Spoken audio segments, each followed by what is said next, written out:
अस्सलामु अलैकुम वरहमतुल्लाहि वबरकातुहू। उम्मीद करता हूँ आप तमाम दोस्त अब खैरियत से होंगे। आज की इस वीडियो के अंदर एक बहुत ही अहम मसला पूछा गया।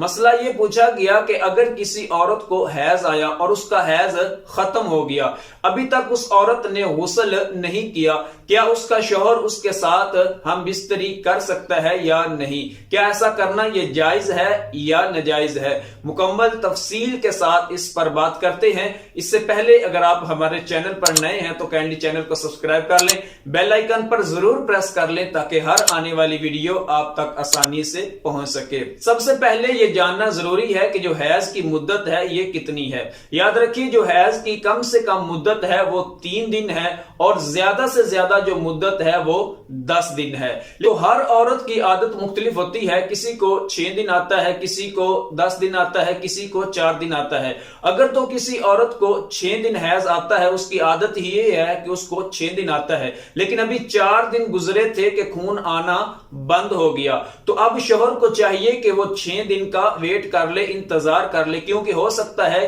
कि जो 2 दिन पहले हैज उसका रुक गया है, खून रुक गया है, हो सकता है कि कुछ देर बाद आ जाए या हो सकता है कि किसी वजह से ना आ रहा हो। इसलिए शोहर को चाहिए कि उसकी आदत के दिन खत्म हो लेने दे। उसके बाद अगर जैसे ही औरत की आदत के दिन गुजरते हैं या हैज की जो मुद्दत है 10 दिन है वो खत्म होती है, उसके बाद अगर औरत ने गुस्ल नहीं किया, उससे पहले अगर शोहर उसके साथ हम बिस्तरी कर लेता है तो ये बिल्कुल जायज है, इसमें किसी किस्म का कोई गुनाह नहीं है, हम बिस्तरी कर सकते हैं। लेकिन बेहतर है कि वो गुस्ल पहले कर ले। उम्मीद करता हूं वीडियो अच्छी लगी होगी। वीडियो अच्छी लगी हो तो वीडियो को जरूर लाइक करें, चैनल को जरूर सब्सक्राइब करें, बेल आइकन पर प्रेस करें ताकि हर आने वाली वीडियो आप तक आसानी से पहुंच सके।